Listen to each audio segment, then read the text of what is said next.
श्री गणेशाय नमः। ओम नमो भगवते वासुदेवाय। जय श्री कृष्ण। ए कली जुगरे अल्पायुष मनुष्यों पाई केवल भागवत पठन श्रवण ही मुक्तिर एकमात्र आश्रय। भाव भक्तिर सह श्रवण द्वारा आस्ते आस्ते वैराग्य प्राप्त होई ज्ञान उदय होइथाए। एहाकु भावर सह नित्य श्रवण द्वारा परम पद मोक्ष प्राप्त हुए। एणु परम शास्त्र भागवत अभ्यास करुथिबा नित्य। आसंतु भागवत वंदना करिबा तापरे भागवत सुनिबा। नमामि नमामि महा ग्रंथ भागवत कृष्ण रसे रसाणित रसपूर्ण गीत। नमामि नमामि कृष्ण गोविंदाय नम। उद्धवंकु देल पुण्य भागवत धर्म। तत्वपूर्ण अर्थपूर्ण जीवनर भेद। अभ्यास मात्र के कटी जीव अवसाद। परम मंगलमय भागवत वाणी। जीव तरी जीव शुणी भव तरंगिणी। नमामि नमामि व्यास विष्णु अवतार। जन कल्याणे करिल भागवत सार। वेद पुराण रु सर्व सार को साउटी। भागवते देइअछ माळ परि गुंथि। नमामि नमामि आहे दास जगन्नाथ। प्राकृत छंदे बांधिल श्रीमद्भागवत। नमामि सुत सौनक मैत्रेय विज्ञ। नैमिषारण्ये करिल भागवत यज्ञ। नम नम परीक्षित राजर्षि विज्ञानी। भागवत शुणाइले सुख ब्रह्म ज्ञानी। नमामि नमामि ब्रह्मा विष्णु महेश्वर। नमामि देवसी नम भक्त विदुर। परम शास्त्र प्राणीक निस्तारण पथ। नमामि नमामि शास्त्र श्रीमद्भागवत। भागवत महापुराण षष्ठ स्कंध तृतीय अध्याय। राजवाच आपणा दूत वाक्य शुणी कि बोइले दंड पाणी। जमराजार आज्ञा हत तेणु होइला विपरीत। विष्णुदूत रे जमदूत जेणु होइले पराजित। जाहार वश सर्वजने ए जे पवित्र मोर मने। जमर दंड भग्न कथा पूर्वरु शुणिला नाही ता। एत संसारे अद्भुत भूमुनि कहिबा तदंत। तुम्भर तहु अन्य केहि संशय छेदी मोर नाही। श्री शुकवाच विष्णुदूत रे जमदूत जेणु होइले पराजित। जमर छामुरे चलिले सकल बारता कहिले। जमदूताउच संसारे जन्मिछन्ति जेते। एहांक शास्ति अबा केते। त्रिविध कर्म जे करन्ति संसारे फल से लभन्ति। ତେବେ ଅଖିଳ ଲୋକଙ୍କର ଦଣ୍ଡ କରନ୍ତି ଯେ ଅପାର। ତାହାର ମୃତ୍ୟୁ ଜାଣ ନାହିଁ, ଅମୋକ୍ଷ ଅଛି ଅବା କାହିଁ। କର୍ମର ବଶ ହୁଏ ଜନ୍ତୁ, ଶାସ୍ତି ଲଭନ୍ତି କର୍ମ ହେତୁ। ଯେଣୁ ଏ ଶାସ୍ତି ଏକ ଜାଣ, ତେଣୁ ଏ ଦୁଷ୍ଟ ଶାସ୍ତି ମାନ। ଏହି ଅଶେଷ ଜନ୍ତୁଙ୍କର, ତୁମ୍ଭ ଯେ ଶାସ୍ତି ଦଣ୍ଡ ଧର।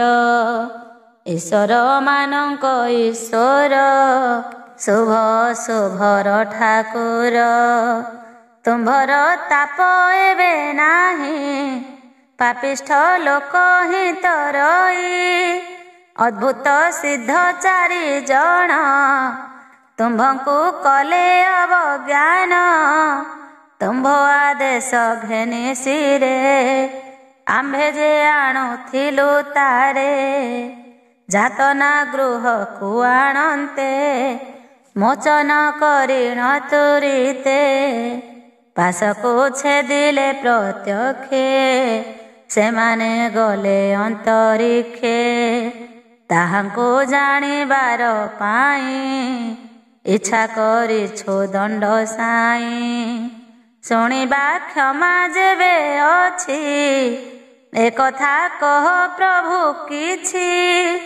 ଯେ କ୍ଷଣେ ପାପୀ ଦୁଷ୍ଟ ଜନ, ଉଚ୍ଚାରିଥିଲା ନାରାୟଣ। ଭୟ ନ କର ହୋ ବୋଇଲେ, ତକ୍ଷଣେ ଆସି ସେ ମିଳିଲେ। ଶ୍ରୀ ଶୁକ ବାଚ, ଦୂତଙ୍କ ବାକ୍ୟ ଶୁଣି ଯମ, ଆନନ୍ଦେ ହରଷ ବଦନ। ଶ୍ରୀକୃଷ୍ଣ ଅଭୟ ଚରଣ, ତକ୍ଷଣେ କରି ସୁମରଣ। ଅତ୍ୟନ୍ତ ପ୍ରୀତି ହୋଇ ମନେ, ବୋଲନ୍ତି ଶୁଣ ଭୃତ୍ୟ ଜନେ। ଯମବାଚ, ମୋତ ହୁଁ ଅଛି ଶ୍ରେଷ୍ଠ ଶୁଣ, ଜଗତ ଯାହାର ଭିଆଣ। କାର୍ପାସୁ ଯେହ୍ନେ ବସ୍ତ୍ର ହୋଇ, ବିଶ୍ୱତେ ମନ୍ତ ତାର ତହିଁ। ଯାହାର ଅଂଶରୁ ଜଗତ, ଜନ୍ମ ପାଳନ ପୁନର୍ହତ। ଯାହାର ନାମ ତତ ଗୁଣ, ବନ୍ଧନ କରେ ପ୍ରାଣୀ ମନ। ତେଣିକି ଯାଇ ନ ପାରଇ, ରଜରେ ଯେହ୍ନେ ଗୋରୁ ଥାଇ। ନିୟମ ତୋରେ ତାହାଙ୍କର, ବନ୍ଧା ହୋଇଛି ବରାବର। ନାନା କର୍ମରେ ବନ୍ଧା ହୋଇ, ଜଗତ ତାହାକୁ ସେବଇ। ମୁହିଁ ମହେନ୍ଦ୍ର ନୈଋତ, ବରୁଣ ଆଦି ଯେ ଦିଗନ୍ତ। ସମନଳ ମହେଶ୍ୱର, ପବନ ବ୍ରହ୍ମା ଦିବାକର। ଏ ଆଦି ବିଶ୍ୱାବସୁ ଯେତେ, ରୁଦ୍ରଗଣଙ୍କର ସହିତେ। ସିଦ୍ଧ କିନ୍ନର ଆଦି କରି, ଯେତେ ସଂସାରେ ଅଧିକାରୀ। ସଂସାରେ କର୍ତ୍ତା ଅଛି ଯେତେ, ଭୃଗୁ ଆଦି ଦେବ ସହିତେ। ଏ ଆଦି ଯେତେକ କହିଲୁ, ତାହାର ମାୟା ନ ଜାଣିଲୁ। କେବା ଜାଣିବ ତା ମହିମା, ପ୍ରଭୁର ନାମ ଗୁଣ ସୀମା। ଚକ୍ଷୁ ହୃଦୟ ବାକ୍ୟ ମନେ, ଯାକୁ ଚିନ୍ତନ୍ତି ସାଧୁ ଜନେ। ସର୍ବ ଶରୀର ଆତ୍ମା ରୂପ, ଇନ୍ଦ୍ରିୟଙ୍କର ଯେ ଅମାପ। ଯେ ପ୍ରଭୁ ଆତ୍ମା ତନ୍ତ୍ରେ ଥାଇ, ସଂସାରେ ଚେଷ୍ଟା ଯେ କରଇ। ସେ ଦୂତେ ଶୁଣ ମୋ ଉତ୍ତର, ଯାହାର ରୂପ ଗୁଣ ସାର। ସଂସାରେ ନିର୍ଭୟ ବିହରେ, ହେଳେ ଅଶେଷ ପ୍ରାଣୀ ତାରେ। ଦେବ ପୂଜିତେ ଯେହୁ ଯୁକ୍ତ, ଅତି ଅଦ୍ଭୁତ ବିଷ୍ଣୁ ଦୂତ। ଭକ୍ତିବନ୍ତ ପ୍ରାଣୀ ମାନଙ୍କୁ, ଶତ୍ରୁର ଶଙ୍କା ନାହିଁ ତାଙ୍କୁ। ଆମ୍ଭଙ୍କୁ ସଦା ସେ ରଖନ୍ତି, ସର୍ବତ୍ର ଯେ ବିହରୁଥାନ୍ତି। ବିଷ୍ଣୁ ଅତିଥି ଯେଉଁ ଧର୍ମ, ଅଜ୍ଞାନ ଦେବ ଋଷିଗଣ। ସିଦ୍ଧ ସୁର ଯକ୍ଷ ଗଣେ, ମନୁଷ୍ୟ ବିଦ୍ୟାଧର ମାନେ। ଏ ସର୍ବ ଜାଣିବେ କେମନ୍ତ, ତାହାର ମାୟା ଅପ୍ରମିତ। ସ୍ୱୟମ୍ଭୁ ନାରଦ କୁମର, ଶିବ କପିଳ ମନୁବର। ପ୍ରହ୍ଲାଦ ଜନକ ଭୀଷ୍ମ, ବଳି ଶୁକ ମୁନି ଦ୍ୱାଦଶ। ହେ ଦୂତେ ଶୁଣ ମୋର ବାଣୀ, ବିଷ୍ଣୁ ଭକତ ଏତେ ପ୍ରାଣୀ। ଗୋପତ ବିଶୁଦ୍ଧ ଦୁର୍ବୋଧ, ଏ ଧର୍ମ ଜାଣି ମୃତ୍ୟୁ ଛେଦ। କୃଷ୍ଣ ଚରଣେ ଯାର ମନ, ସଂସାରେ ଶ୍ରେଷ୍ଠ ସେହି ଜନ। ନାମ ଉଚ୍ଚାରନ୍ତି ଯେ ବାରେ, ଭକତ ବୋଲି କହି ତାରେ। ଭାଗବତ ଯେ ବିଷ୍ଣୁ ବାଣୀ, ପରମ ଧର୍ମେ ପରିମାଣୀ। ହେ ଦୂତେ ଈଶ୍ୱରଙ୍କ ନାମ, ମହାତ୍ମ୍ୟ ଦେଖ ଉଚ୍ଚାରିଣ। ଅଜାମିଳ ଯେ ସେ ନାମରୁ, ମୁକ୍ତ ହେଲା ମୃତ୍ୟୁ ପାଶରୁ। ବିଷ୍ଣୁର ନାମ ସଂକୀର୍ତ୍ତନ, ପ୍ରାଣୀର ପାପ ବିମୋଚନ। ତକ୍ଷଣେ ନିକଟେ ମରଣ, ପୁତ୍ରର ନାମ ନାରାୟଣ। ଉଚ୍ଚାର କଲା ଅଜାମିଳ, ମୁକ୍ତି ଲଭିଲା ତତ୍କାଳ। ନାମ ମହିମା ନ ଜାଣନ୍ତି, ବିଷ୍ଣୁ ମାୟାରେ ମୋହି ହୁଅନ୍ତି। ଯଜ୍ଞାଦି କରି ଜଡ଼ ମତି, ନାନା କର୍ମରେ ପ୍ରବର୍ତ୍ତନ୍ତି। ଏମନ୍ତ ଯେ ଜାଣି ପଣ୍ଡିତେ, କୃଷ୍ଣ ସ୍ମରନ୍ତି ଅବିରତେ। ତାହାଙ୍କୁ ମୋର ଦଣ୍ଡ ନାହିଁ, ପାତକ ଯେତେ ତାଙ୍କୁ ଥାଇ। ସକଳ ପାପ ହୁଏ ଭଙ୍ଗ, ଯେତେ ଯେ ଈଶ୍ୱର ପ୍ରସଙ୍ଗ। ସମଦରସି ସାଧୁ ଜନ, ଯେ ଶନେ ବିଷ୍ଣୁ ନାରାୟଣ। ଦେବତା ସିଦ୍ଧି ତାହାଙ୍କର, ଯଶ କରନ୍ତି ସେ ବିସ୍ତାର। ପରମ ଈଶ୍ୱର ପାଦରେ, ରକ୍ଷିତ ହୋଇ ସେ ହୁନରେ। ତାହାର ଦଣ୍ଡରେ ମୋହର, କେବେ ହେ ନାହିଁ ଅଧିକାର। ମୁକୁନ୍ଦ ଚରଣାର ବିନ୍ଦ, ନିତ୍ୟ ଶ୍ରବଇ ମକରନ୍ଦ। ତହୁଁ ବିମୁଖେ ଯେତେ ଜନ, ତାହାଙ୍କୁ କରାଇ ବନ୍ଧନ। ତାହାଙ୍କୁ ଆଣି ମୋ ଗ୍ରତେ, ଯାତନା ଦିଅ ଅବିରତେ। ନିଲଭ ଯେ ପରମହଂସ, ତା ସଙ୍ଗେ ନ କର ଜିଙ୍ଘାସ। ଗୃହ ବନ୍ଧନେ ମନ ଦେଇ, ନିତ୍ୟ ଅସାଧୁ ପଣେ ଥାଇ। ଜିହ୍ୱାକୁ ନ ଆସଇ ନାମ, ନ ଚିନ୍ତେ ଅଭୟ ଚରଣ। କୃଷ୍ଣର ପାଦେ ଶିର ଦେଇ, କେଭେ ସ୍ତୁତି ନ କରଇ। ବିଷ୍ଣୁର କର୍ମରେ ବର୍ଦ୍ଧିତ, ନିରତେ କୁସଙ୍ଗ ପ୍ରାପତ।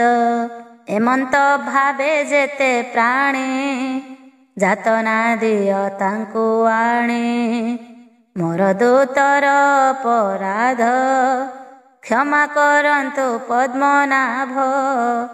ଭକତ ପୁରୁଷ ପୁରାଣ, କ୍ଷମା କରିବେ ନାରାୟଣ। ପଣ୍ଡିତେ ଯାର ପଦ୍ମ ପାଦେ, ସେବନ୍ତି ନିତ୍ୟ ପ୍ରମାଦେ। ତାହାଙ୍କୁ ମୋର ନମସ୍କାର, ଦୋଷକୁ କ୍ଷମା କର ମୋର। ଶ୍ରୀ ଶୁକବାଚ।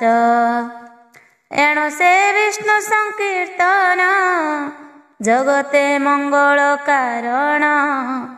ମହତ ଲୋକମାନଙ୍କର, एकांत भक्ति नृप बर ईश्वर उदंत चरित शुणी गावंती अविरत श्रीकृष्ण पाद पंकजरे जे जन मन स्थिर करे से प्राणी माया बंध मोहे न पड़े जात नाश मुहे जे जन लोभ मोहे पड़ी रजत मरे थांती जड़ी ताहार पुनः पुनः होई रजतामस उपजई हेमंत जम वाक्य शुणी विस्मय मने परिमाणी जम किंकर भय चित्त बोलंती एक विपरीत अच्युत आश्रे जेते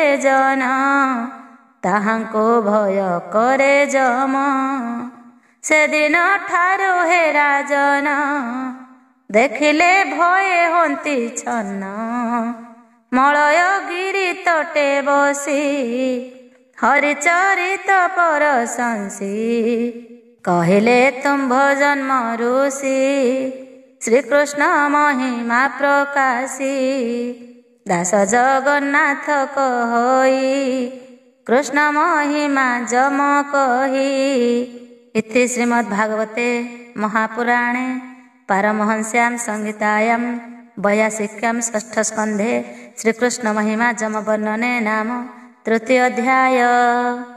चतुर्थ अध्याय राजवाच देव असुर नर नाग तुम्भे कहिल महाभाग मृग पक्षींक सृष्टि जेते कहिल मोहर ग्रते जेते स्वयंभू मनंतरे दयारे विस्तारिल मोरे से मनंतरे भगवान जे अन्य संसारे भियाण जे मन्ते आत्मशक्ति घेनी सर्जिले प्रभु अंतर्जामी से कथा शुणी बाकु मोर श्रद्धा बलिला मुनिवर सुतवाच राजार प्रश्न शुणे कने आनंदे हर सबदने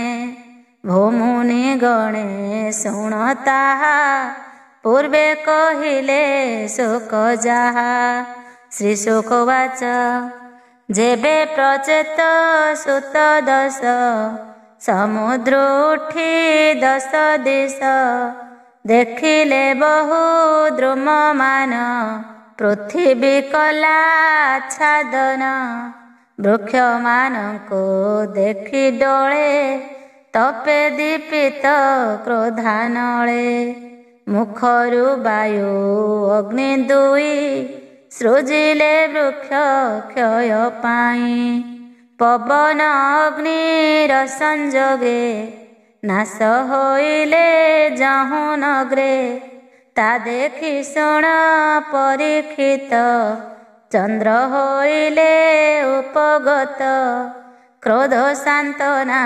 करिबारे तांकु बोइले शोधा करे भूस्वामी माने तुम्भे शुण वृक्षे होइले अति क्षीण दहन आउ हेन कर तुम्भे जे पति प्रजांकर प्रजापतिंक पति हरि अव्यय पुरुष मुरारी औषधि वनस्पति जेते तार संचित ए जगते चर चर आदि जेते पद निष्पद सहिते अहस्त हस्त केहु बही द्विपद चतुष्पद केहि तुम्भे सकल सर्जीव संसारे छन्ति जेते जीव प्रजार सृष्टि करिबारे तेणु अइल ए संसारे शुणी माहेउ सावधाने ବହନ ନ କର ଏ ବନେ, ନ କର ସଦ ମାର୍ଗ ଦୂର, କ୍ରୋଧ ନଳ ଦୂର କର। ପିତୃ ପିତାମହ ତୁମ୍ଭର, ସେବିତ ପ୍ରପିତାମହର।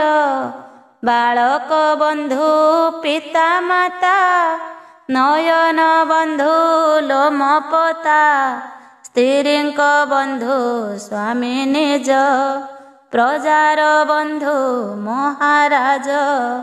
ଭିକ୍ଷୁକ ବନ୍ଧୁ ଗୃହୀଜନ, ଅବନ୍ଧୁ ବନ୍ଧୁ ଶୁଦ୍ଧ ଜ୍ଞାନ। ଜନ୍ତୁର ହୃଦ ଗତେ ହରି, ଅଛନ୍ତି ନିଜ ରୂପ ଧରି। ସେ ସର୍ବ ସମାନ ଦେଖଇ, ତାହାର ଶତ୍ରୁ ମିତ୍ର ନାହିଁ।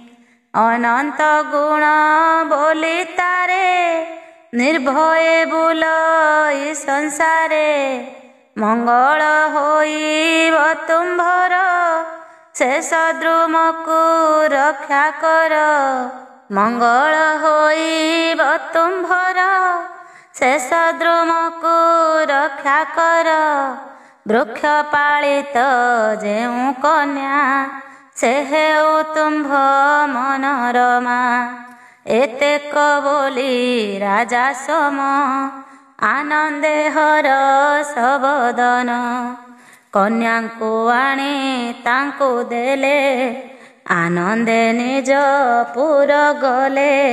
ସେମାନେ କନ୍ୟା ପ୍ରାପ୍ତ ହୋଇ, ବିବାହ ହେଲେ ଦୟା ବହି। ତାହାଙ୍କ ବୀର୍ଯ୍ୟେ ସେ କନ୍ୟାର, ଜନ୍ମିଲେ ଦକ୍ଷ ବେଦବର। ଯାହାର ପ୍ରଜାର ସୃଜନେ, ପ୍ରଜା ପୂରିଲେ ତ୍ରିଭୁବନେ। ଯେମନ୍ତେ ଦକ୍ଷ ପ୍ରଜାପତି, ସୃଜିଲେ ସର୍ବଭୂତେ ସ୍ଥିତି। ବିଚାରେ ଅବା ମନେ ଯାହା, ସୃଜିଲେ ବହୁ ଗୁଣେ ତାହା। ଦେବ ଅସୁର ନର ଆଦି, ଆକାଶ ଜଳ ସ୍ଥଳ ସିଦ୍ଧି। ପ୍ରଜା ଅବୃଦ୍ଧି ଦେଖି ଦକ୍ଷ, ମନରେ କଲେ ଅତି ଦୁଃଖ। ବିନ୍ଧ୍ୟ ପର୍ବତକୁ ସେ ଯାଇ, ତପ ଆରମ୍ଭ କଲେ ତହିଁ। ତକ୍ଷଣେ କରି ଆଗମନ, ସେ ତୀର୍ଥ ଘମରସଣ। ଯାହାର ଜଳ ସ୍ପରଶରେ, ସକଳ ପାପ ଯାଏ ଦୂରେ। ତହିଁ ବସିଲେ ତପ କରି, ତୋଷିବି ପ୍ରଭୁ ନରହରି। ଏହି ସ୍ତବରେ କଲେ ସ୍ତୁତି, ତକ୍ଷଣେ ଗମିଲେ ଶ୍ରୀପତି। ପ୍ରଜାପତିର୍ବାଚ ନମସ୍ତେ ପ୍ରଭୁ ଆଦିଭୂତ, ତ୍ରିଗୁଣେ ଯାହାର ଏକତ। ଅଦୃଷ୍ଟ ଯାହାର ମହିମା, ଗୁଣ ବୁଦ୍ଧିରେ ନୁହେଁ ସୀମା। ଯାହାର ଆଜ୍ଞାରେ ଜଗତ, ନମସ୍ତେ ପ୍ରଭୁ ଆଦିଭୂତ। ସଂସାରେ ଅଛି ପୂର୍ଣ୍ଣ ହୋଇ, ଯାହାର ଶତ୍ରୁ ମିତ୍ର ନାହିଁ। ଗୁଣରେ ଗୁଣ ଗ୍ରାହୀ ହୋଇ, ସେ ମହେଶ୍ୱରଙ୍କୁ ନମଇ। ଯାହାର ଗୁଣ ଏ ସଂସାରେ, ଶ୍ରୁତି ସ୍ମୃତିରେ ଅଗୋଚରେ। ସକଳ ଭୂତରେ ସେ ଥାଇ, ତାହାଙ୍କୁ କେହି ନ ଜାଣଇ। ସର୍ବଜ୍ଞ ଅନନ୍ତ ଅଟଇ, ତାହାଙ୍କୁ ନମସ୍କାର ହୋଇ। ଯାହାର ରୂପ ଦୃଷ୍ଟି ସତ, ହୁଅଇ ପ୍ରାଣୀର ଅତୀତ। ସେ ପ୍ରଭୁ ଚରଣେ ନମଇ, ସକଳ ଘଟେ ଯେହୁ ଥାଇ। ହଂସ ଶିଖରେ ଶୁଚି ଘର, ତାହାଙ୍କୁ ମୋର ନମସ୍କାର।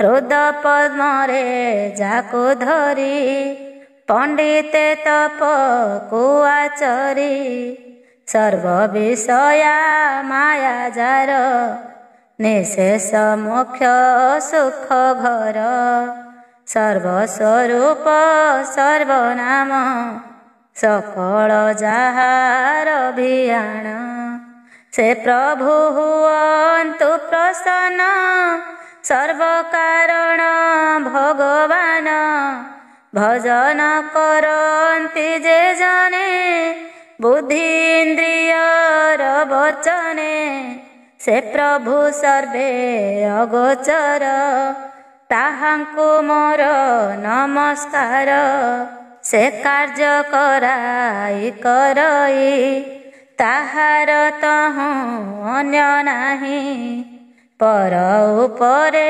ଯେହୁ ପର ଆଦ୍ୟ ସିଦ୍ଧ ଯେ ଈଶ୍ୱର ଏମନ୍ତ ଯେହୁ ପରମ ବ୍ରହ୍ମ ତାହାଙ୍କୁ ନମସ୍କାର ମମ ନିଜ ଶକ୍ତି ମାନେ ଯାହାର ବକ୍ର ବିବାଦ ମାନଙ୍କର ବିବାଦ ସମ୍ବାଦରେ କରି ପ୍ରାଣୀମାନଙ୍କ ଚିତ୍ତ ହରି ଏମନ୍ତ ଅନନ୍ତ ଜାଗୁଣ ନମଇ ତାହାର ଚରଣ ସଂସାରେ ଆସ୍ତି ନାସ୍ତି ଯେତେ ବସ୍ତୁର ନିଷ୍ଠା ଏହି ମତେ ଭିନ୍ନ ବିରୋଧ ଧର୍ମ ସେହି ତା ବିନୁ ଅନ୍ୟ କେହି ନାହିଁ ସାଂଖ୍ୟ ଯୋଗରେ ପ୍ରବର୍ତ୍ତିତ ସେ ସର୍ବଳ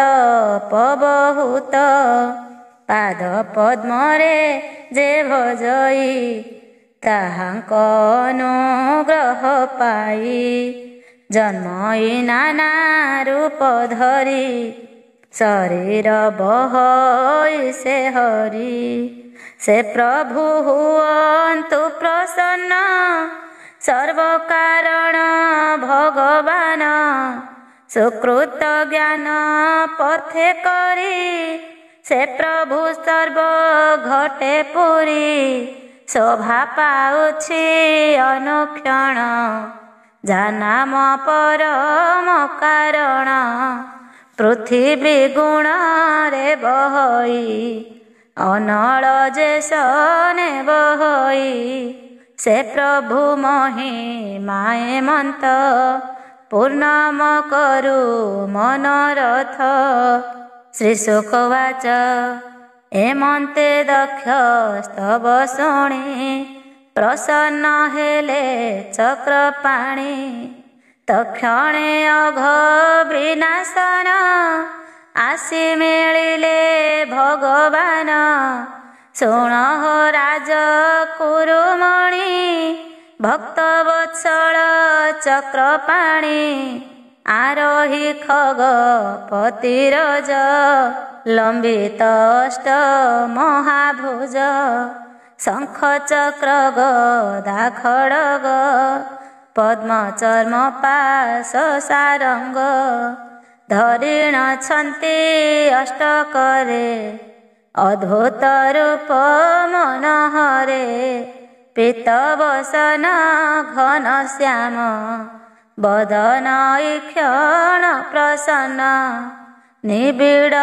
ଅଙ୍ଗେ ବନମାଳ ଶୋଭିତ ମକର କୁଣ୍ଡଳ ଶ୍ରୀବତ୍ସ କୌସ୍ତୁଭ ସାଜେ କିରୀଟ କୁଣ୍ଡଳ ବିରାଜେ କାଞ୍ଚି ଅଙ୍ଗଦ ରତ୍ନ ମୁଦି ବଳୟନପୁର ପ୍ରସିଦ୍ଧି ରୂପ ତ୍ରୈଲୋକ୍ୟ ମନୋହର ଧରିଣ ବ୍ରହ୍ମାଣ୍ଡ ଠାକୁର ନନ୍ଦ ନାରଦ ଆଦି ଯେତେ ବେଷ୍ଟିତ ହୋଇଣ ସମସ୍ତେ ବିଷ୍ଣୁଙ୍କୁ କରନ୍ତି ଭଜନ ସିଦ୍ଧ ଗନ୍ଧର୍ବ ଯେ ଚାରଣ ଅତି ଅଦ୍ଭୁତ ରୂପ ହରି ଦକ୍ଷ ଦେଖିଣ ଭୟ କରି ନ ମିଳେ ଦଣ୍ଡବତ ହୋଇ ଆନନ୍ଦ କେ ପାରିବ କହି ମୁଖରୁ ନ ସ୍ଫୁରେ ବଚନ, ହରସେ ବିହଳିତ ମନ। ଇନ୍ଦ୍ରିୟଙ୍କର ପୂର୍ଣ୍ଣ ମନ, ନିର୍ଝରେ ହୃଦି ନିଜେସନ। ମୋର ଭକତି ପ୍ରଜା କାମ, ଏମନ୍ତ ଜାଣି ଭଗବାନ।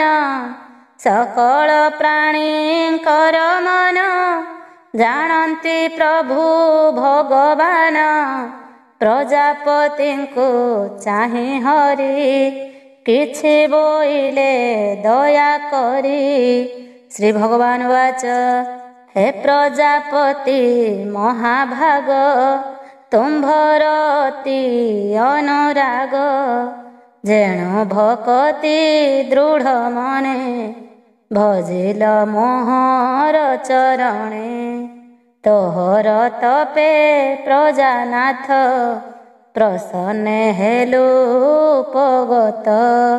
ଭକତ ମାନଙ୍କ ସମ୍ପତ୍ତି, ନିରତେ ମନେ ମୁହିଁ ଚିନ୍ତି। ବ୍ରହ୍ମା ଶଙ୍କର ମନନ୍ତର, ତୁମ୍ଭେ ଇନ୍ଦ୍ରାଦି ବେଦବର। ଆତ୍ମା ରହିତେ ପ୍ରାଣୀଙ୍କର, ତୁମ୍ଭେ ଯେହେତୁ ସମ୍ପତ୍ତିର। ତପସ୍ୟା ମୋହର ହୃଦୟ, ବିଦ୍ୟା ଯେ ମୋର ନିଜ ଦେହ। କ୍ରିୟା ଯେ ମୋହର କାରଣ, ଯଜ୍ଞ ଯେ ମୋହର ଭୂଷଣ। ମୋହର ଆତ୍ମା ଧର୍ମ ଜାଣ, ଦେବତା ମାନେ ମୋର ପ୍ରାଣ। ବାହ୍ୟ ଅନ୍ତରେ ମୋହି ଥାଇ, ସକଳ ଆଦି ମୂଳ ମୁହିଁ। ନାମରେ ଅବଶେଷ ହୋଇ, ମତଃ ଅନ୍ୟ କେହି ନାହିଁ। ସଂସାରେ ସର୍ବରୂପ ହୋଇ, ଅବ୍ୟକ୍ତ ରୂପେ ମୋହି ଥାଇ। ଅନନ୍ତ ଗୁଣେ ମୁଁ ଅନନ୍ତ, ମୋର ଗୁଣରୁ ହୁଏ ଜାତ। ଗୁଣ ସ୍ୱରୂପକୁ ଧ୍ୟାଇଲେ, ସ୍ୱୟମ୍ଭୁ ଦେହକୁ ପାଇଲେ। ସେ ସ୍ୱୟମ୍ଭୁ ଯେ ଏ ସଂସାରେ, ଦେଖିଲେ ସର୍ବ ଆତ୍ମା ପରେ। ସୃଷ୍ଟି କରିବା ଚିତେ ଧରି, ଉଦ୍ୟମ କଲେ ସେ ବିଚାରି।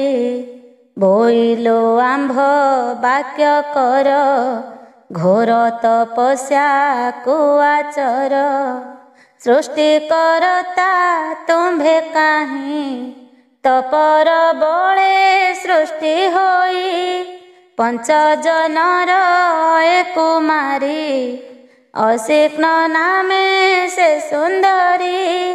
ଏହାକୁ ପତ୍ନୀ ଭାବେ ବର, ପ୍ରବେଶ ସୃଷ୍ଟି ବେଗେ କର। ମିଥୁନ ହୋଇ ବହୁ ଶୋଭା, ଆନନ୍ଦେ ହୁଅ ଶୁଭେ ବିଭା। ତୁମ୍ଭର ଠାରୁ ପ୍ରାଣୀ ଯେତେ, ମୈଥୁନେ ହୋଇବେ ଯୁକତେ। ମାୟାରେ ମୋହିତ ହୋଇବେ, ହରସେ ସଂସାର କରିବେ। ଶ୍ରୀ ଶୁକବାଚ, ଏତେକ କହି ଭଗବାନ, ଅଖିଳ ବିଶ୍ୱର ଭାବନ। ସ୍ୱପ୍ନେ କହିଲା ପ୍ରାୟ କରି, ଅନ୍ତର ହୋଇଲେ ମୁରାରି। ବୋଲୋଇ ଦାସ ଜଗନ୍ନାଥ, କୃଷ୍ଣ ଚରିତ ଏ ଅମୃତ। ଇତି ଶ୍ରୀମଦ୍ଭାଗବତେ ମହାପୁରାଣେ ପାରମହଂସ୍ୟାಂ ସଂହିତାୟାं 82 ଷଷ୍ଠସ୍କନ୍ଧେ ଆଦି ସୃଷ୍ଟି କଥନେ ନାମ ଚତୁର୍ଥ ଅଧ୍ୟାୟ। ପଞ୍ଚମ ଅଧ୍ୟାୟ। ଶ୍ରୀ ଶୁକବାଚ, ବିଷ୍ଣୁ ମାୟାର ପ୍ରଭାବରୁ, ପଞ୍ଚଜନ କନ୍ୟା ଗର୍ଭରୁ। ହସ୍ୟର୍ଷ ସଂଜ୍ଞାରେ ଅୟୁତ, ସେ ଦକ୍ଷ ଜନ୍ମାଇଲେ ସୁତ। ପୃଥକ ଭାବ ତାଙ୍କ ନାହିଁ, ସକଳେ ଧର୍ମଶୀଳ ହୋଇ। ପିତାଙ୍କ ଆଜ୍ଞା ଘେନି ଶିରେ ପ୍ରଜା ସର୍ଜନା କରିବାରେ ପଶ୍ଚିମ ଦିଗକୁ ଗମିଲେ ସେଠାରେ ତୀର୍ଥେକ ଦେଖିଲେ ଜାନାମ ନାରାୟଣ ସର ସଙ୍ଗମେ ଯେ ସିନ୍ଧୁ ସାଗର ସିଦ୍ଧ ମୁନିରେ ସେ ସେବିତ ସ୍ପର୍ଶନେ ପାପ ହୁଏ ହତ ରୋଗାଦିରି ପୁନାଶ ଯାଇ ପରମହଂସ ଦୀକ୍ଷା ବହି ପିତା ଆଜ୍ଞାରେ ସେ ଯନ୍ତ୍ରିତ ସାଧିବେ ନାନା ଉଗ୍ର ତପ ପ୍ରଜାର ବୃଦ୍ଧି କାମ ବଳେ ତପ ସାଧନେ ମନ ଦେଲେ ନିରଦ ଆସି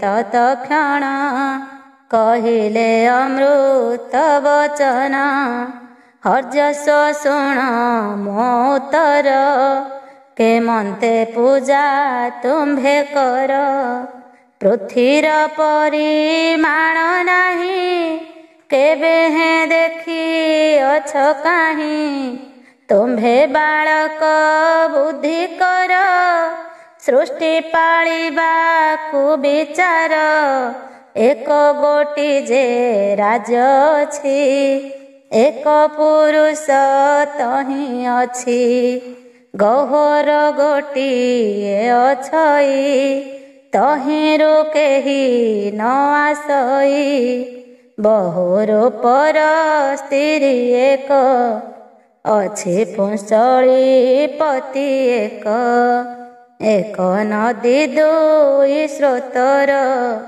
ଘର 25 ପଦାର୍ଥର ଚିତ୍ର ନଦୀ ଯେ ହଂସ ଅଛି ଖୁର ବଳ ଯେ ବସ୍ତୁ ଅଛି ତୁମ୍ଭେ ନ ଜାଣ ଏହା ସର୍ବ କିପରି ସୃଷ୍ଟି ଯେ କରିବ ହର୍ଯସ୍ୱ ଶୁଣି ଏ ବଚନ ବିଚାର କରେ ନିଜ ମନ ଏସବୁ କଥାକୁ ବୁଝିଲେ ସୃଷ୍ଟି ସର୍ଜନେ ମନ ଦେଲେ ଶ୍ରୀ ଶୁକ ଉବାଚ ଏମନ୍ତେ ମନେ ବିଚାରିଲେ ହର୍ଯସ୍ୱ ଏକ ଚିତ୍ତ ହେଲେ ନାରଦ କରି ପ୍ରଦକ୍ଷିଣ ଗଲେ ଅନିବର୍ତ୍ତ ପଥେଣ ଅଚ୍ୟୁତ ବ୍ରହ୍ମା ଋଷିକେଶ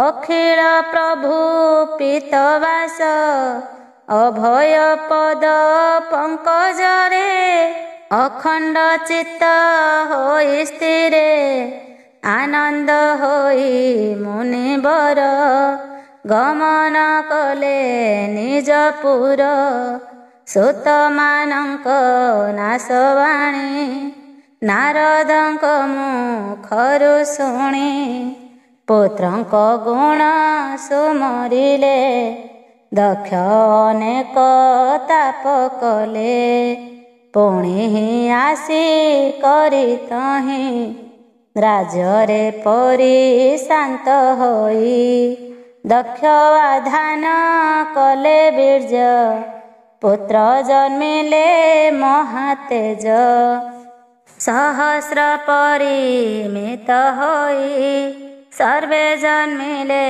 ଦେହ ବହି ପିତାର ଆଜ୍ଞାକୁ ଧଇଲେ ପ୍ରଜା ସୃଜନେ ମନ ଦେଲେ ଯେ ନାରାୟଣ ସରୋବର ତହିଁକି ଗଲେ ଖରତର ସେ ତୀର୍ଥ ସ୍ମରଣ ମାତ୍ରକେ ଧୌତ ହୋଇଲେ ପାତକେ ପରମ ବ୍ରହ୍ମ ଜପ କରି ମହାତପକୁ ସେ ଆଚରି କେତେ ଦିନ ନିରାହାରେ ବଞ୍ଚିଲେ ପବନ ଆହାରେ ଏମନ୍ତ କରି ଆରାଧନ ସ୍ମରଣ କଲେ ନାରାୟଣ ଓಂ ନମୋ ପ୍ରଭୁ ନାରାୟଣ ଅଶେଷ ପୁରୁଷ ପୁରାଣ ବିଶୁଦ୍ଧ ତତ୍ତ୍ୱ ମହାହଂସ ନମସ୍ତେ ପ୍ରଭୁ ହୃଷିକେଶ ଏମନ୍ତେ ପ୍ରକାର ରାଜନ ପ୍ରଜା ନିମନ୍ତେ ଦେଇ ମନ ତପ ଯେ କରୁଥିଲେ ତହିଁ ନାରଦ ମୁନି ତାଙ୍କୁ ଯାଇ କପଟ କରି ବଚନ ବୋଇଲେ ଶୁଣ ଦକ୍ଷ ନାନ ଉଦ୍ଦେଶ୍ୟ ଭାଇ ମାନଙ୍କର କିମ୍ପାଇଁ ତୁମ୍ଭେ ଯେ ନ କର ଭାତୃବତ୍ସଳ ତୁମ୍ଭେ ମାନେ ଏ କର୍ମ ନ କର କେଶନେ ଭାଇର ଦୁଃଖେ ଯେହୁ ଦୁଃଖୀ ସେ ପ୍ରାଣୀ ସଦା କାଳେ ସୁଖୀ ତାହାଙ୍କୁ ପୁଣ୍ୟ ବନ୍ତ କହି ଦେବଙ୍କ ସଙ୍ଗେ ଯେହୁ ଥାଇ ଏମନ୍ତ କହି ତାଙ୍କ ଆଗେ ନାରଦ ଗଲେ ଶୂନ୍ୟ ମାର୍ଗେ ସେ ପୁଣି ଭାଇ ମାନଙ୍କର ଉଦ୍ଦେଶ୍ୟ ଗଲେ ନୃପବର ଭାଇ ରଖେଭେ ଯେତେ ଗଲେ ଅଦ୍ୟାପି ନିବୃତ୍ତ ନହିଲେ ପଶ୍ଚିମ ରାତ୍ର ପ୍ରାୟ ହୋଇ ନିବୃତ୍ତ ଆଉ ତାଙ୍କ ନାହିଁ ଅନେକ କାଳ ଗଲା ଯହୁଁ ଦକ୍ଷ ଜାଣିଲେ ପୁଣି ତହୁଁ ପୁତ୍ରମାନଙ୍କ ନାଶ ଶୁଣି ନାରଦ କୃତ୍ୟ ବୋଲି ଜାଣି ପୁତ୍ର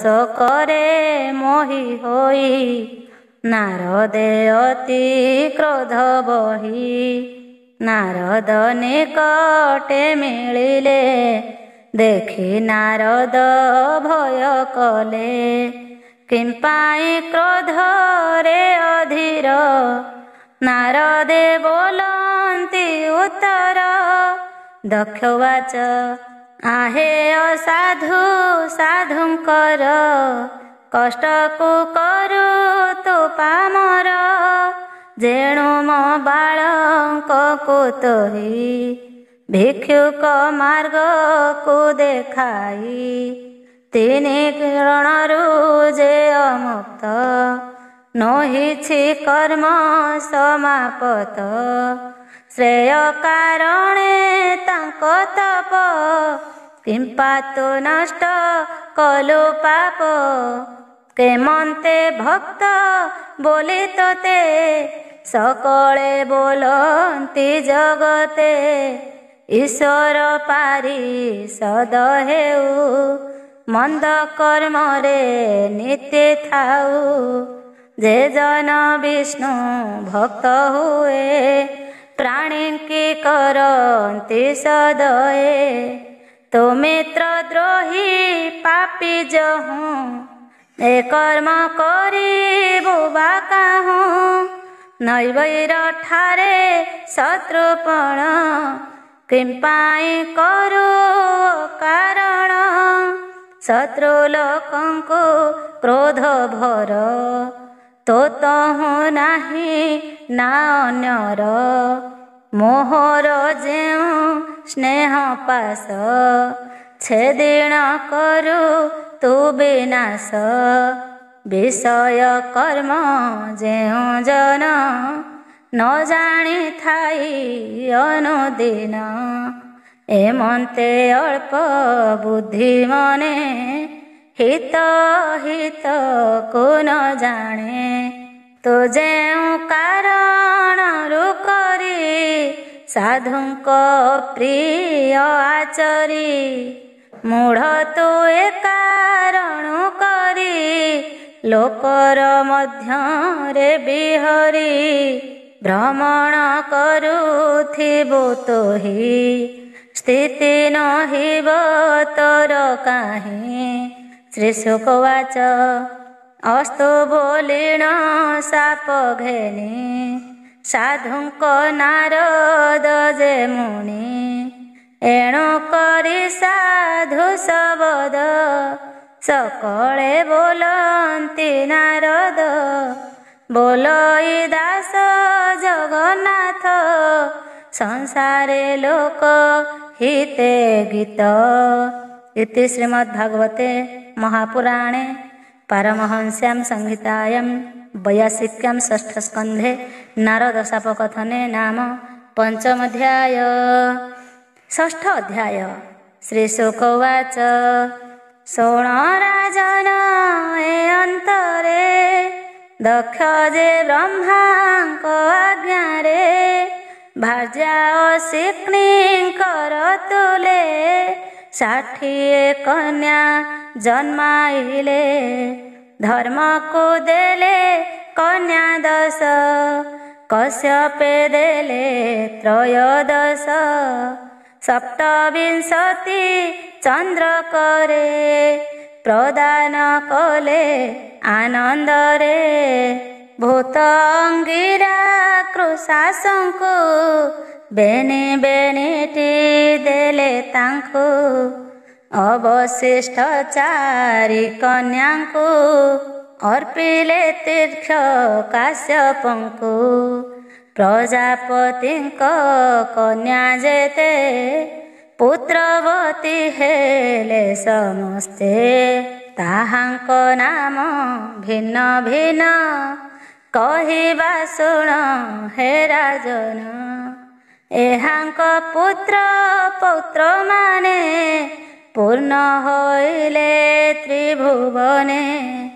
ଧର୍ମ ଯେ କନ୍ୟାଙ୍କୁ ଗ୍ରହଣ କଲେ ତାହାଙ୍କ ନାମ ଶୁଣ। ମୁହୂର୍ତ୍ତା ବିଶ୍ଵା ମରୁତତି ସଂକଳ୍ପା ଲମ୍ବା କୁଗ୍ଧବତୀ। ଜାମି ବସୁଜେ ଭାନୁ ସାଧ୍ୟା ଏ 10 ନାମରେ ପ୍ରସିଦ୍ଧା। ମୁହୂର୍ତ୍ତା ଗର୍ଭରୁ ଜନମ ମୁହୂର୍ତ୍ତକ ସେ ଦେବଗଣ। ଏମାନେ ପ୍ରାଣୀ ହିତ ଚିନ୍ତି ସୋକାମ ଫଳକୁ ଦିଅନ୍ତି। ବିଶ୍ୱର ବିଶ୍ୱ ଦେବଗଣ ସତୀ ଯେ ହେଲେ ନିସନ୍ତାନ। ଜୟନ୍ତ ମରୁତ୍ୱାନ 2 ମରୁତତୀର ଗର୍ଭ ହୋଇ। ଜୟନ୍ତ ନାମେ ଯେଉଁ ସୁତ ବାସୁଦେବର ଅଂଶେ ଜାତ। ଏ ଯୋଗୁ ସଂସାର ମଧ୍ୟର ଉପେନ୍ଦ୍ର ନାମ ଖ୍ୟାତ ତାର। ସଂକଳ୍ପ ସଂକଳ୍ପାର ସୁତ ତାଠାରୁ କାମ ହେଲା ଜାତ। ଲମ୍ବା ରତନୟ ବିଦ୍ୟାତ ମେଘ ସକଳ ତାର ସୁତ। କୁକୁଦ ସନ୍ତାନ ସଂକଟ ତାହାର ପୁତ୍ର ଯେ କିକଟ। ଦୁର୍ଗାଭିମାନୀ ଦେବଗଣ ତାଠାରୁ ହୋଇଲେ ଜନମ। ଦେବର୍ଷଭ ଭାନୁ ନନ୍ଦନ ତାହାର ପୁତ୍ର ଇନ୍ଦ୍ରସେନ। ସାଧ୍ୟାରୁ ସୁତ ସାଧ୍ୟଗଣ ତାତହୁଁ ଅର୍ଥ ସିଦ୍ଧ ଜନ୍ମ। ବସୁର 8 ବସୁସୁତ କହିବା ଶୁଣ ପରୀକ୍ଷିତ। ଦୁର୍ବାକ ଅଗ୍ନି ଦୋଷ ଦ୍ରୋଣ ବାସ୍ତୁ ଯେ ବିଭା ବସୁ ପ୍ରାଣ। ଧରଣୀ ଜାୟା ଯେ ଧ୍ରୁବର ତା ଗର୍ଭୁ ଜାତ ନାନା ପୁର। ଅର୍କ ନାମକ ଯେ ବସୁର ବାସନା ନାମେ ପତ୍ନୀ ତାର। ତାତହୁଁ ତର୍ଷାଦିତ ନୟ ବହତୁ ହୋଇଲେ ଉଦୟ। ଅଗ୍ନିର ଭାର୍ଯ୍ୟା ଧାରା ହେଲେ ବହୁ ପୁତ୍ର ଯେ ପ୍ରସବିଲେ। ପୁଣି ତାତହୁଁ ସ୍କନ୍ଧ ହେଲେ କୃତିକା ପୁତ୍ର ବୋଲାଇଲେ।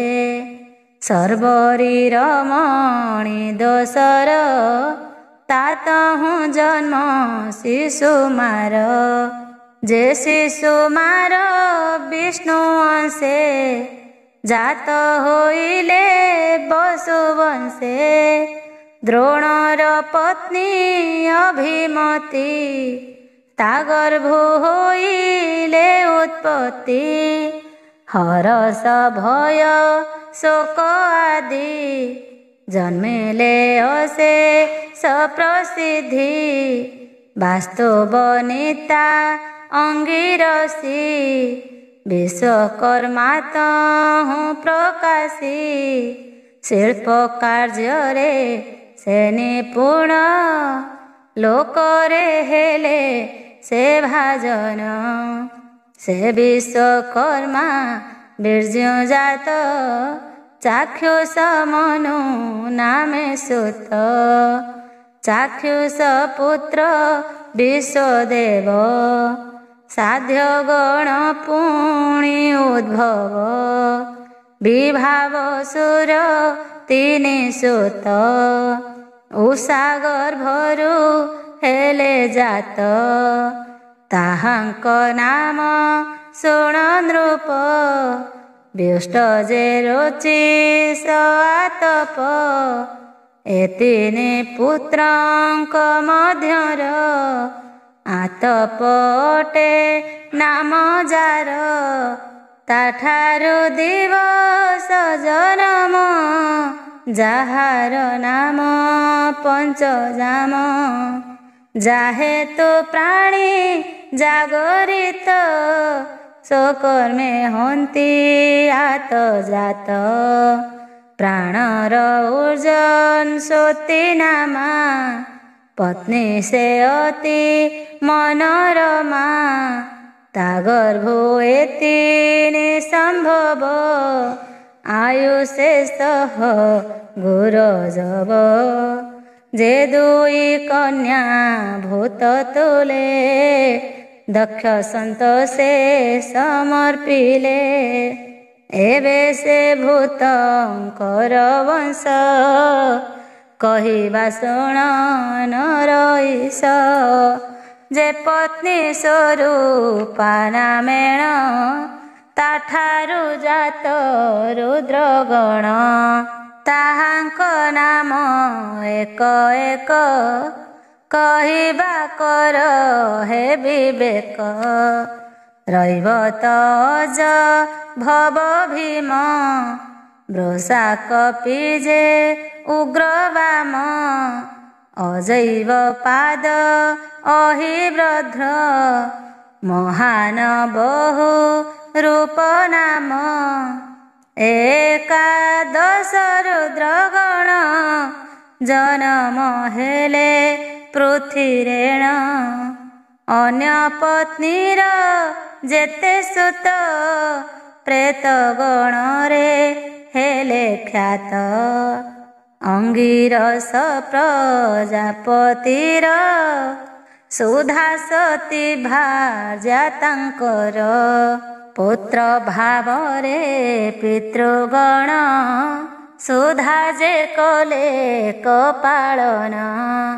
ସତୀର ଅଥର୍ବଙ୍ଗିରସ ସୁତ ହୋଇଲେ ହେ ନରେଶ।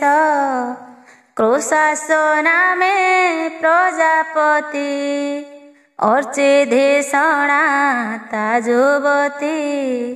ଧୂମକେତୁ ଯେ ଅର୍ଚିସୁତ ଧିଷଣା ଠାରୁ ଚାରି ପୁତ୍ର। ଦେବଶ୍ରୀ ରାମନୁବୟୁନ ଦେବଜଏ ଚାରି ନନ୍ଦନ। ତାକ୍ଷ ନାମରେ ଯେ କଶ୍ୟପ ତା ପତ୍ନୀ ନାମ ଶୁଣ ନୃପ। ବିନତା ପତଙ୍ଗୀ ଯାମିନୀ କଦ୍ରୁଏ ଚାରୋଟି କାମିନୀ। ବିନତା ଗରୁଡ଼ ରୁଣ ଦୁଇ ସନ୍ତାନ କଲେ ଜନ୍ମ। ଗରୁଡ଼ ବିଷ୍ଣୁଙ୍କ ବାହନ, ସୂର୍ଯ୍ୟଙ୍କ ସାରଥି ଅରୁଣ। ପତଙ୍ଗୀ ଠାରୁ ପକ୍ଷୀ ଜାତ, ସଲଭ ଯାମିନୀର ପୁତ୍ର। କଦ୍ରୁର ଗର୍ଭୁ ନାଗ ଯେତେ, ଉତ୍ପନ୍ନ ହୋଇଲେ ସମସ୍ତେ। କୃତ୍ତିକାଦି ଯେତେ ରୁକ୍ଷ, ଚନ୍ଦ୍ରଙ୍କ ପତ୍ନୀ ଏ ପ୍ରତ୍ୟକ୍ଷ। ନିତ୍ୟ କେବଳ ରୋହିଣୀର, ପ୍ରେମର ବଶ ଶଶଧର।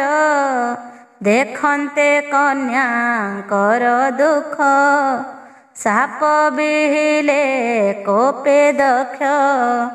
ସେ ସାପୁ କ୍ଷୟ ରୋଗେ ସମ, ଦିନକୁ ଦିନ ହେଲେ କ୍ଷୀଣ। ଦକ୍ଷକୁ ପ୍ରସନ୍ନ କରାଇ, କଳା ଲଭିଲେ ପୁଣି ସେହି। କୃଷ୍ଣ ଶୁକ୍ଳରେ ଏହି କଳା, କ୍ରମରେ କ୍ଷୟ ବୃଦ୍ଧି ହେଲା। କଶ୍ୟପ ପତ୍ନୀ ମାନଙ୍କର, କହିବା ନାମର ବିସ୍ତାର। ଯେଉଁମାନଙ୍କ ଗର୍ଭଜାତ, ହୋଇଲେ ସକଳେ ଜଗତ। ସେମାନେ ପ୍ରାଣୀ ମାନଙ୍କର, ମାତା ଅଟନ୍ତି ନୃପବର। କୀର୍ତ୍ତନ କଲେ ତାଙ୍କ ନାମ, ପ୍ରାଣୀ ଲଭନ୍ତି ସୁଖଧାମ। ତେଣୁ ମୁଁ ତୁମ୍ଭର ନିକଟେ, ଯାହାର ନାମକୁ ପ୍ରକଟେ। ଅଦିତି ଦିତି ଦନୁ କାଷ୍ଠା, ସୁରସା ତାମ୍ରା ଯେ ଅରିଷ୍ଠା। ସୁରଭି ଇଳା ତିମି ମୁନି, ଶରମା କ୍ରୋଧ ବସା ଘେନି। ଏହାଙ୍କର ଯେ ହେଲେ ସୁତ, କହିବା ଶୁଣ ପରୀକ୍ଷିତ। ଜଳ ଜନ୍ତୁ ଏ ତିମି ଠାରୁ, ସ୍ୱାପ ଦେଶର ମା ଗର୍ଭରୁ। ଗୋରୁ ମହିଷ ଆଦି ଯେତେ, ଦିଖୁର ପଶୁ ଏ ସମସ୍ତେ। ସୁରଭି ଠାରୁ ହେଲେ ଜାତ, କହିବା ଶୁଣ ତାମ୍ର ସୁତ। ସେନ ଗୃଧାଦି ବିହଙ୍ଗମ, ମୁନିର ଅପସରି ଗଣ। କ୍ରୋଧବସାର ଏତନୟ, ଦ୍ୱନ୍ଦ୍ୱ ଶୋକ ଯେ ସର୍ପଚୟ। ବୃକ୍ଷଲତାଦି ଲାତଜ, ସୁରସା ସନ୍ତାନ ଦନୁଜ। ଗନ୍ଧର୍ବେ ଅରିଷ୍ଟାର ପୁତ୍ର, କାଷ୍ଠାର ଏକ ଖୁର ସୁତ। ଦନୁ ଗର୍ଭରୁ ହେଲେ ଜାତ, ଏକଧିକ ଷଷ୍ଠୀ ସୁତ। ପ୍ରଧାନ ପୁତ୍ର ଅଷ୍ଟାଦଶ, ତାଙ୍କ ନାମ ଶୁଣ ନରେଶ। ଦ୍ୱିମୂର୍ଧା ଅରିଷ୍ଟ ସମ୍ବର, ହୟଗ୍ରୀବ ଯେ ଶଙ୍କୁଶିର। ବିଭାବସୁ ସେ ଅୟମୁଖ, ଅନୁତାପନ ବିରୂପାକ୍ଷ। ଶୋର୍ଭାନୁ କପିଳ ଋଣ, ପୁଲୋମା ଏକ ଚକ୍ରଜାଣ। ବୃଷପର୍ବା ଯେ ଧୂମକେଶ, ଦୁର୍ଜୟ ବିପ୍ର ଚିତ୍ତ ଶେଷ। ଶୋର୍ଭାନୁ ଦୁହିତା ସୁପ୍ରଭା, ନମୁଚି ତାକୁ ହେଲେ ବିଭା।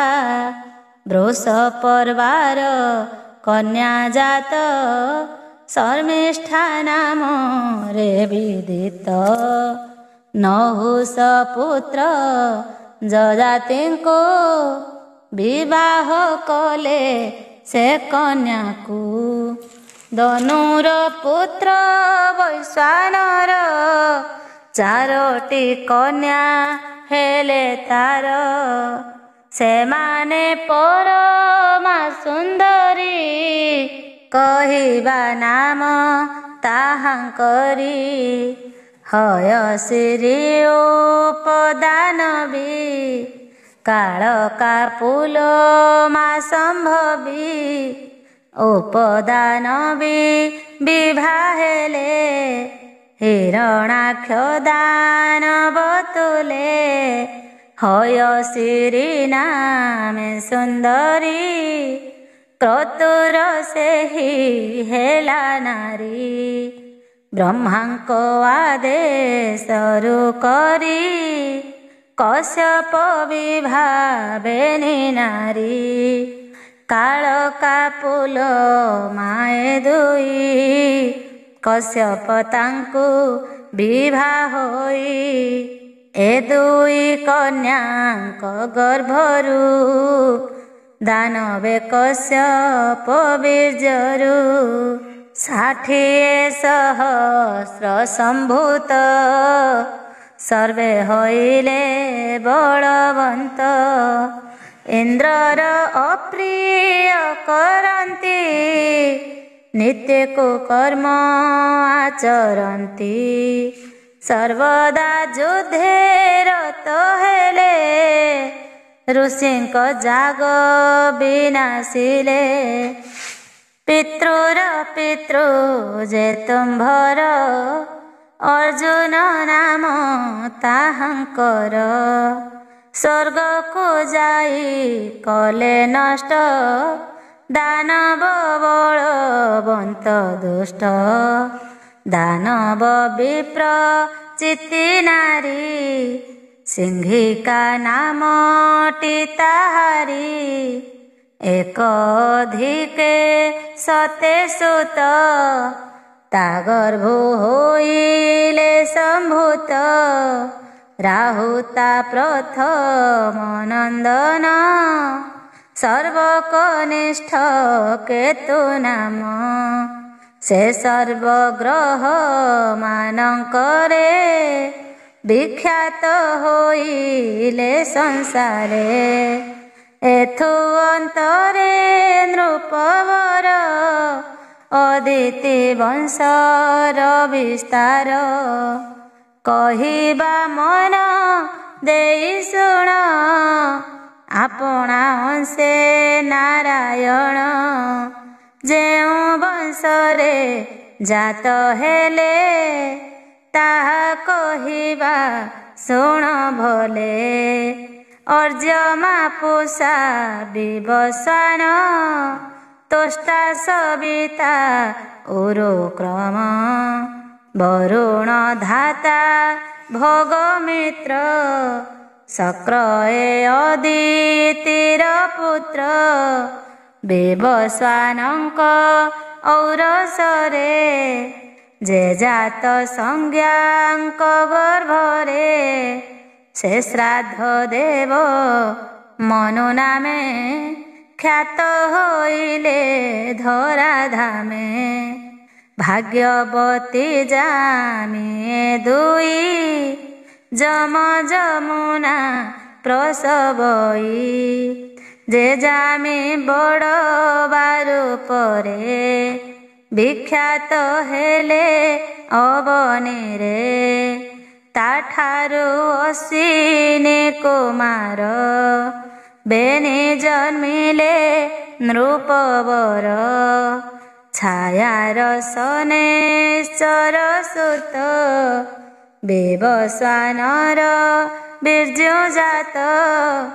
ଏ ଅନନ୍ତରେ ତାର ତହିଁ ସାବନୀ ମନୁ ଜାତ ହୋଇ।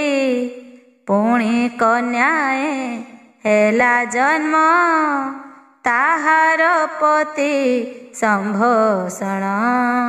ମାତୃକା ପତ୍ନୀ ଅର୍ଜମାର ବହୁତ ସୁତ ହେଲେ ତାର।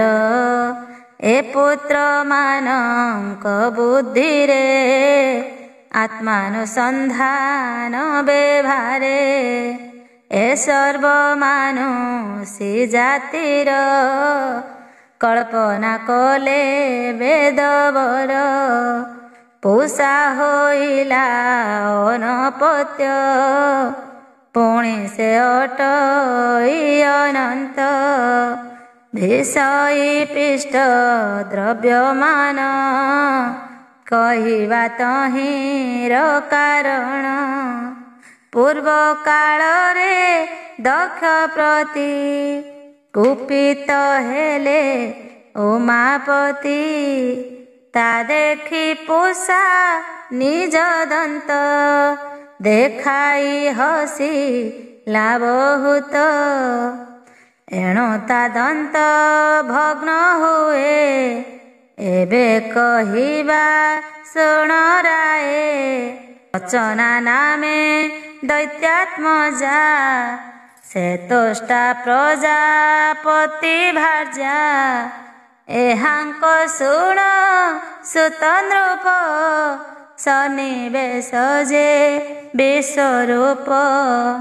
ବିଶ୍ୱରୂପ ଯେ ବୀର୍ଯ୍ୟବନ୍ତ ଦାନବ କୁଳର ଦୌହିତ୍ର। ତଥାପି ପୁରୋହିତପଣେ ବରଣ କଲେ ଦେବଗଣେ। ଗୁରୁଙ୍କ ଠାରୁ ଦେବଗଣ ଯେଣୁ ପାଇଲେ ଅପମାନ।